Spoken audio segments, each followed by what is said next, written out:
Ahmadu ya gama dacewa ya bar matsuwa. San Ahmadu sirri ne mai ɗauke duk damuwa, da shi Allah ke sarrafa kaddarar rayuwa. Mun cinye hawa ba ma damuwa, ka kalli masoyin shi ka san baya tabuwa. Jiki da jini Ahmadu ne ba zan iya canza masoyi ba. Ba mai san Ahmadu sai dai wanda rabu ya so. Abin na rabo ne kai mai nafsu kar kai iso, sai kai alwala za kai sallah ka samu kaso. Zancen Hausa in dai ka nutsa ai baya boyuwa, ku je ku gani.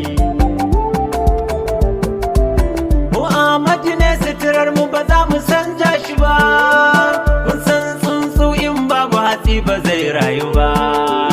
Mu Ahmadu ke mana caji ba halittar mu ba, ka zo ka gani mu ba mu rini.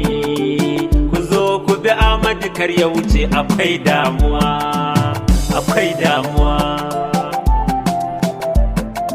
Ina Ahmadu yarwa da rabba akwai farin jituwa, sun samu kusanci ba su da lokacin rabuwa.